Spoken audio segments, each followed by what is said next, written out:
Hello everyone, daily growth channel में आपका स्वागत। आज है 29 अप्रैल और 29 अप्रैल से करंट अफेयर की जो भी इंपॉर्टेंट प्रश्न बन सकते हैं उन सभी प्रश्नों को फैक्ट्स और इमेज के साथ पढ़ेंगे। साथ ही प्रत्येक प्रश्न को लिंक करके भी पढ़ेंगे जिससे कि परीक्षा उपयोगी प्रश्न आसानी से बन सकें। यदि आप इस वीडियो का पीडीएफ चाहते हैं तो आप हमारे टेलीग्राम चैनल को ज्वाइन कर सकते हैं जिसका लिंक इस वीडियो की डिस्क्रिप्शन में दिया गया है। तो आज का वीडियो शुरू करते हैं। आज का पहला प्रश्न देखते हैं। तो आज का पहला प्रश्न है,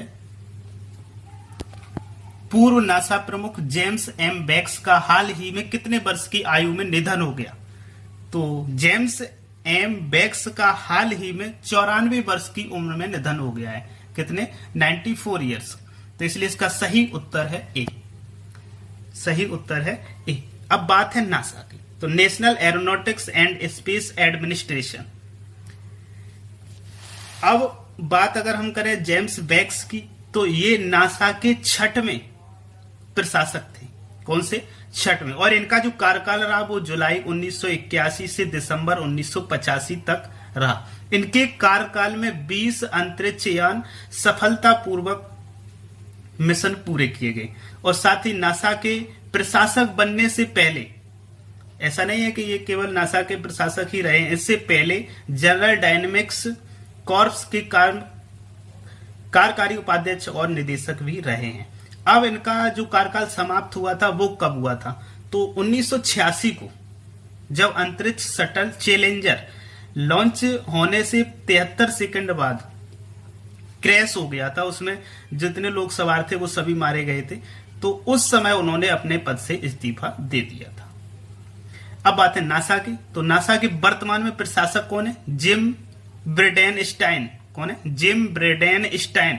और नासा का हेडक्वार्टर कहां है? Washington DC, United state of America. अब आज का प्रश्न दूसरा देखते हैं। तो आज का दूसरा प्रश्न है, प्रख्यात उड़िया नाटककार और पटकथा लेखक का हाल ही में निधन हो गया, उनका क्या नाम था? यानी कि उड़िया भाषा, उड़ीसा के नाटककार और पटकथा लेखक का हाल ही में निधन हो गया, उनका नाम था विजय मिश्रा। क्या था? विजय मिश्रा। इसलिए इसका सही उत्तर है सी। अब बात आई विजय मिश्रा की। तो विजय मिश्रा जी ने 60 नाटक, 55 फिल्में और 7 टीवी धारावाहिकों की पटकथा लिखी। उन्हें उड़ीसा साहित्य अकादमी से सम्मानित किया जा चुका है और 2013 में उनकी पुस्तक वानप्रस्थ, क्या? वानप्रस्थ के लिए केंद्र संगीत नाट्य अकादमी पुरस्कार भी मिल चुका है। अब बात है यहाँ पे उड़ीसा की। तो उड़ीसा की राजधानी कहाँ है? भुवनेश्वर। उड़ीसा के वर्तमान में चीफ मिनिस्टर कौन है? नवीन पटनायक। उड़ीसा के वर्तमान में गवर्नर कौन है? गणेशी लाल। और उड़ीसा से और जो परीक्षा उपयोगी इंपॉर्टेंट प्रश्न बनते हैं, व्हीलर द्वीप जो उड़ीसा में है, इसका नाम बदल कर अब एपीजे अब्दुल कलाम द्वीप कर दिया गया। उड़ीसा की राजभाषा क्या है? उड़िया।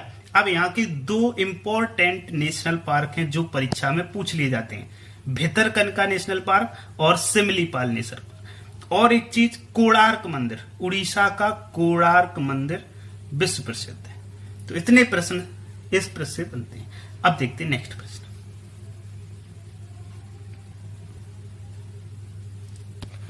कोविड-19 के प्लाज्मा थेरेपी शुरू करने वाला पहला सरकारी अस्पताल कौन सा बन गया है? तो प्लाज्मा थेरेपी को शुरू करने वाला पहला अस्पताल बन गया है KGMU, यानी कि इसका सही उत्तर है ए। अब बात है KGMU। तो ये क्या है? ये लखनऊ का कौन सा है? King George medical university. कहाँ की है? लखनऊ की किंग जॉर्ज मेडिकल यूनिवर्सिटी। तो ये कहां पड़ती है? उत्तर प्रदेश में। तो उत्तर प्रदेश में सबसे पहले एक डॉक्टर कोरोना से ग्रसित हुए, उनकी उम्र थी 58 वर्ष, जिनके ऊपर प्लाज्मा थेरेपी का प्रायोगिक परीक्षण किया गया। क्या किया गया? प्रायोगिक परीक्षण किया गया और वो परीक्षण सफल रहा। तो इस प्लाज्मा थेरेपी को नाम क्या दिया गया? कॉन्विसेंट प्लाज्मा थेरेपी। क्या? कॉन्विसेंट प्लाज्मा थेरेपी, जो कोविड-19 रोगियों पर प्रायोगिक प्रक्रिया की गई है। अब यह है क्या? कोविड-19 से ठीक हुए व्यक्ति के खून से, समझना है, कोविड-19 से ठीक हुए व्यक्ति के खून से एंटीबॉडी का उपयोग करके वायरस से गंभीर रूप से प्रभावितों का इलाज करना।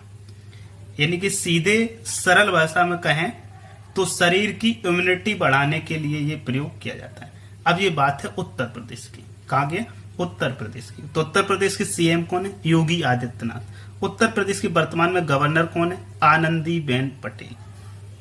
उत्तर प्रदेश का उच्च न्यायालय कहाँ है? इलाहाबाद। उत्तर प्रदेश में वर्तमान जिले कितने? 75। और उत्तर प्रदेश के मंडल कितने?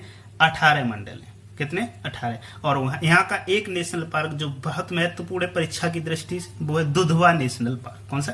Dudhwa national park. अब देखते हैं नेक्स्ट क्वेश्चन। तो आज का चौथा प्रश्न है, हाल ही में भारत की किस धावका डोप टेस्ट में फेल होने के कारण 4 वर्ष के लिए प्रतिबंधित कर दिया गया? तो अभी हाल ही में झूमा खातून को, किसको? झूमा खातून को 4 वर्ष के लिए प्रतिबंधित कर दिया गया। तो किसके द्वारा ये प्रतिबंधित किया गया? एथलेटिक्स इंटीग्रिटी यूनिट के द्वारा। किसके द्वारा? एथलेटिक्स इंटीग्रिटी यूनिट के द्वारा, जो 2018 में सैंपल लिया गया था उसके द्वारा। तो जून 2018 में जो गुवाहाटी ओलंपिक हुए थे उसमें राष्ट्रीय अंतरराज्य चैंपियनशिप के दौरान नमूना लिया गया था, जब उन्होंने 1500 और 5000 मीटर में कांस्य पदक जीता था। तो उस समय इनका जो नमूना लिया गया था वो नेगेटिव आया था। अब नमूना उस समय जो लिया गया था वो राष्ट्रीय डोप टेस्ट द्वारा लिया गया था, नेशनल डोप टेस्ट एजेंसी द्वारा लिया गया था, जो नेगेटिव आया था। बाद में विश्व डोपिंग निरोधक एजेंसी यानी कि वाडा, वर्ल्ड एंटी डोपिंग एजेंसी ने जो नमूना लिया और कनाडा के मॉन्ट्रियल में जांच कराई, जिसको पॉजिटिव पाया गया। अब जब पॉजिटिव पाया गया तो उसमें क्या निकला? उसमें इन्होंने जो दवाई प्रयोग की थी वो निकली है डिहाइड्रोक्लोरोमेथाइल टेस्टोस्टेरोन। कौन सी? डिहाइड्रोक्लोरोमेथाइल टेस्टोस्टेरोन निकली है, जिसके कारण इन्हें 4 साल के लिए प्रतिबंधित कर दिया गया। अब ये वाडा क्या है? ये है वर्ल्ड एंटी डोपिंग एजेंसी। इसका हेडक्वार्टर कहाँ है? मॉन्ट्रियल, कनाडा में। इसके वर्तमान में अध्यक्ष कौन है? बेटोल्ड बांका। अब देखते हैं आज का अगला प्रश्न। तो अभी हाल ही में कम लागत वाला एक मैकेनिकल वेंटिलेटर रूहदार किसके द्वारा विकसित किया गया? तो जो रूहदार मैकेनिकल वेंटिलेटर विकसित किया गया है, ये किया गया है IIT Bombay, NIT Srinagar, IUST Jammu और कश्मीर, तीनों के सहयोग से। इसलिए इसका सही उत्तर है डी। सही उत्तर क्या है? डी। अब यहां पे IIT Bombay, Indian institute of technology और श्रीनगर, और आईयूएसटी का मतलब है Islamic university of science and technology Jammu Kashmir. तो इन तीनों कॉलेजों के इंजीनियर जो छात्र हैं उन्होंने इसके प्रोटोटाइप को तैयार किया है, जिसकी जो लगभग 10,000 रुपए में तैयार हुआ है। कितने में? 10,000 में तैयार हुआ है। इससे पर्याप्त श्वास सहायता प्रदान करने की क्षमता है, जो गंभीर कोविड-19 मरीज को बचाने के लिए आवश्यक है। अब देखते हैं नेक्स्ट क्वेश्चन। तो आज का 6वां प्रश्न है, सिप्री रिपोर्ट के अनुसार भारत दुनिया भर में सैन्य खर्च, किसमें? सैन्य खर्च में किस नंबर पर आता है? तो दुनिया भर में सैन्य खर्च में भारत आता है 30वें नंबर पर, इसलिए इसका सही उत्तर है सी। अब सिप्री क्या है? Stockholm International Peace Research Institute. क्या है? Stockholm International Peace Research Institute. इसने अभी रिपोर्ट जारी की है, और वो किस नाम से रिपोर्ट जारी की है? Trends in world military expenditure 2019। क्या? Trends in world military expenditure 2019 शीर्षक से प्रकाशित किए। इसमें भारत को 3रा स्थान प्राप्त हुआ है। जो भारत का सैन्य खर्च बढ़कर 71.1 कितना? 71.1 मिलियन हो गया है। अब बात आई भारत तीसरा है, तो पहले स्थान पर किसकी है सैन्य शक्ति? यूएस की, यानी कि अमेरिका की। दूसरे नंबर पे चीन की, तीसरे नंबर पे भारत, चौथे नंबर पर रूस और पांचवें नंबर पे सऊदी अरब। अब बात आई सिप्री, यानी कि SIPRI, Stockholm International Peace Research Institute. तो इसकी स्थापना कब हुई थी? 6 मई 1966 को। कब हुई थी? 6 मई 1966 को। और इसका हेडक्वार्टर कहाँ है? स्टॉकहोम, स्वीडन में। इसके संस्थापक कौन है? स्वीडन सरकार। किसने इसकी स्थापना की थी? स्वीडन सरकार ने। अब देखते हैं आज का नेक्स्ट क्वेश्चन। दवाओं की होम डिलीवरी के लिए असम सरकार द्वारा कौन सी योजना शुरू की गई है? तो दवाओं की होम डिलीवरी के लिए असम के द्वारा धनवंतरी योजना शुरू की गई है, इसलिए इसका सही उत्तर है ए। अब बात है धनवंतरी की। क्यों शुरू की गई? ये कोविड-19 मरीजों को टेलीफोन पर अपने पर्चे भेजकर या स्वास्थ्य कर्मियों को सूचित करके अपनी आवश्यक दवाओं को अपने घर बैठे मंगा सकते, इसलिए शुरू की गई है, जिससे कि मरीजों को कोई किसी प्रकार की परेशानी न हो। अब बात आई यहाँ आसाम की। तो आसाम की राजधानी का है दिसपुर। आसाम के वर्तमान में चीफ मिनिस्टर कौन है? सर्बानंद सोनोवाल। और आसाम के वर्तमान में गवर्नर कौन है? जगदीश मुखी।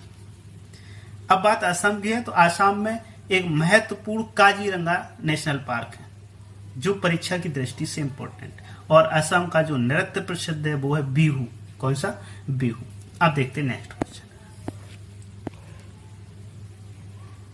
अब आज का नेक्स्ट क्वेश्चन है, अभी हाल ही में महिलाओं के लिए जीवन शक्ति योजना, कौन सी? जीवन शक्ति योजना किस राज्य सरकार द्वारा जारी की गई? तो जीवन शक्ति योजना जारी की गई है मध्य प्रदेश सरकार द्वारा, इसलिए इसका सही उत्तर है बी। क्यों की गई? शहरी क्षेत्रों में महिलाओं जो घर पर मास्क बनाकर पैसा कमा सकेंगी और सरकार उनके मास्कों को 11 रुपए प्रति मास्क की दर से खरीदेगी। 11 रुपए प्रति मास्क की दर से खरीदेगी। तो इसलिए जीवन शक्ति योजना मध्य प्रदेश सरकार ने। अब बात है मध्य प्रदेश की। तो मध्य प्रदेश की राजधानी कहाँ है? भोपाल। मध्य प्रदेश के वर्तमान में सीएम कौन है? शिवराज सिंह चौहान। और वर्तमान में गवर्नर कौन है? लालजी टंडन। राजभाषा हिंदी। अब यहाँ पे 2 नेशनल पार्क बहुत इंपॉर्टेंट है जो परीक्षाओं में पूछे जाते हैं, कान्हा राष्ट्रीय उद्यान और संजय राष्ट्रीय उद्यान। इसके साथ ही भारत का सबसे अधिक वन क्षेत्र वाला जो प्रदेश है वो मध्य प्रदेश है। अब देखते हैं नेक्स्ट क्वेश्चन। तो आज का नेक्स्ट प्रश्न है, काम पर सुरक्षा और स्वास्थ्य के लिए विश्व दिवस कब मनाया जाता है? तो काम पर सुरक्षा और स्वास्थ्य के लिए विश्व दिवस मनाया जाता है 28 अप्रैल को प्रतिवर्ष। कब मनाया जाता है? 28 अप्रैल को, इसलिए इसका सही उत्तर है डी। अब बात है 28 अप्रैल की। तो किस संगठन द्वारा यह जारी किया गया? अंतरराष्ट्रीय श्रम संगठन द्वारा। किसके द्वारा?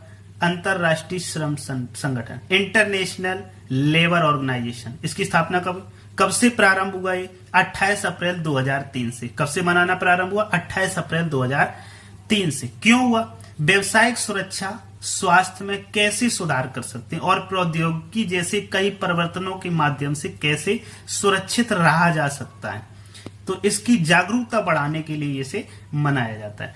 अब बात करते हैं इसको 2020 में इसकी थीम क्या रखी गई? तो इसकी थीम रखी गई है महामारी को रोकें, काम पर सुरक्षा और स्वास्थ्य जीवन को बचा सकता है। ये 2020 की थीम रखी गई। अब बात है IOL की। तो इसका हेडक्वार्टर कहाँ है? Geneva, Switzerland. इसका हेड कौन है? गाई राइडर। और इसकी स्थापना कब हुई थी? 1919 में। अब देखते हैं आज का अंतिम प्रश्न। तो आज का अंतिम प्रश्न है,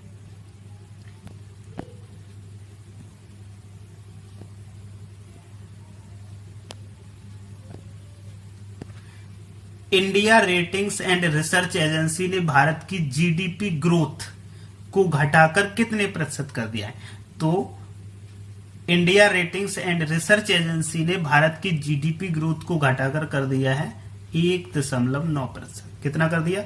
1.9%। इससे पहले कितनी थी? इससे पहले थी 6.3%। 6.3%। अब कर दी 1.9%, यानी कि 9%। अब भारत की जीडीपी वित्तीय वर्ष 2021 के लिए ये ग्रोथ घटाई गई, किसके लिए? 2021 के लिए, और अभी पिछले 19 वर्षों के आंकड़े में सबसे कम रखी गई है इस बार। कितने? 29 वर्षों के आंकड़े में सबसे कम है। अब बात है Indian ratings and research agency की और जीडीपी की। तो जीडीपी क्या है? यह है ग्रॉस डोमेस्टिक प्रोडक्ट। क्या है? Gross domestic products. अब देखते हैं कल का प्रश्न। तो कल जो प्रश्न पूछा गया था वो था औषधि उपयोग के लिए भांग की खेती को वैध बनाने वाला पहला देश कौन बन गया है? लेबनान। अब आज का प्रश्न जिसका उत्तर आपको कमेंट करना है। तो आज का प्रश्न है कोविड-19 अनुसंधान के लिए विलोकना सर्च इंजन को किसने विकसित किया है? तो इसका सही उत्तर आपको कमेंट करना है। साथ ही यदि वीडियो आपको पसंद आ रहा हो तो चैनल को सब्सक्राइब और बेल आइकन जरूर दबा लें, जिससे आने वाला प्रत्येक वीडियो सबसे पहले पहुंच सके आप तक। वीडियो पूरा देखने के लिए बहुत बहुत धन्यवाद।